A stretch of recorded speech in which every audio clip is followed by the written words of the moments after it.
అనంతపురం జిల్లా కళ్యాణదుర్గం పట్టణ కేంద్రంలోని స్థానిక ఎస్వి రెసిడెన్షియల్లో స్ఫూర్తి ఫౌండేషన్ ఆధ్వర్యంలో ఏర్పాటు చేసిన ఈనాడు సంస్థల అధినేత రామోజీరావు సంస్మరణ కార్యక్రమానికి ముఖ్య అతిథిగా ఎమ్మెల్యే అమిలినేని సురేంద్రబాబు హాజరయ్యారు.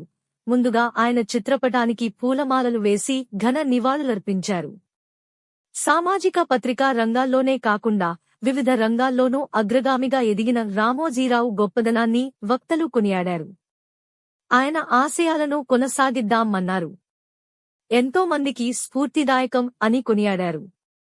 ఈ కార్యక్రమంలో స్ఫూర్తి ఫౌండేషన్ సభ్యులు, విశ్రాంత తెలుగు అధ్యాపకులు రాధయ్య, ఎస్కే చారిటబుల్ ట్రస్ట్ సభ్యులు లెనిన్ బాబు, వక్తలు, ఉపాధ్యాయులు, అభిమానులు పాల్గొన్నారు.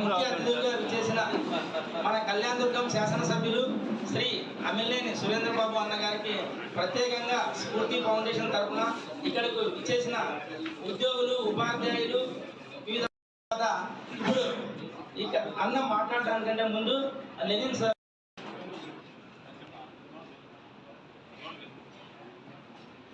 ఘనంగా నివాళులర్పిస్తూ జోహార్ రామోజీరావు గారు, జోహార్ రామోజీరావు గారు.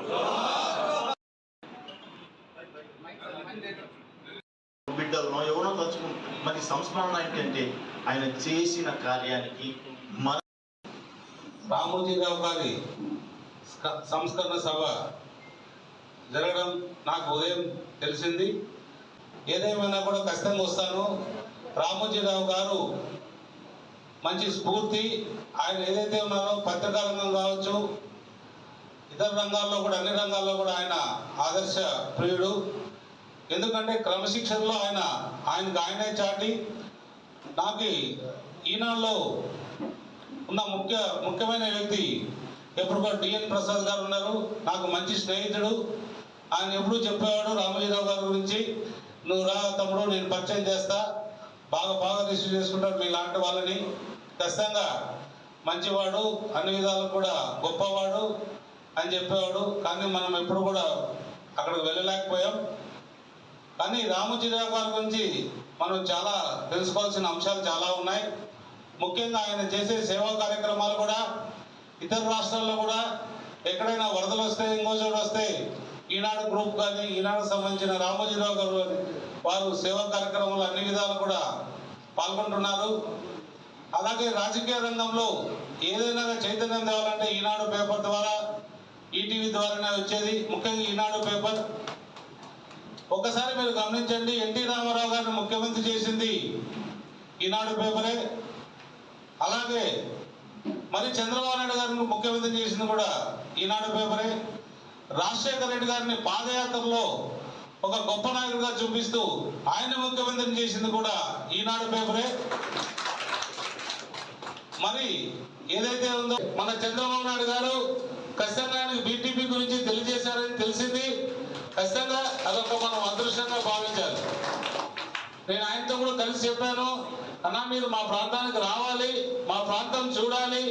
ఎందుకంటే ఆయన ఎక్కడ చూసినా కొబ్బరి చెట్లు అవి ఇవి చూస్తూ ఉంటారు. కానీ మన ప్రాంతానికి వస్తే కొంత చింత చెట్లు, యాప చెట్లు మాత్రం కనిపిస్తాయి తప్ప ఇతరత్ర ఏమి చెట్లు కూడా కనిపించవు. అంటే మనకి వర్షాభావం చాలా తక్కువ ఉండడంతో ఈ ప్రాంతం ఇలా తయారైంది. అలాగే కొంత నాయకుల నిర్లక్ష్యం కూడా ఈ ప్రాంతం వైపు ఉంది. నిజంగా ఏదైతేనే ఉంది, మనం అన్ని విధాలు కూడా ప్రతి ఒక్కరు కలవడం జరుగుతుంది.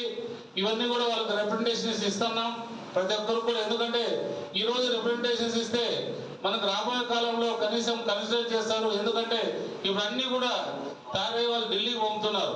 ఇప్పుడు మనం ఏమాత్రం కూడా దాన్ని సరిగా చేయలేకపోతే రాబోయే కాలంలో వెనకబడిపోతామనే ఉద్దేశంతో మనం 15-20 రోజుల నుంచి అటు ఇటు తిరుగుతూ ఉన్నాను. ఖచ్చితంగా ఇవన్నీ కూడా ఇంకో 10-15 రోజులు తిరగాల్సిన అవసరం ఉంటుంది. తిరిగి మన ప్రాంతాన్ని అభివృద్ధి చేసుకోవాలి.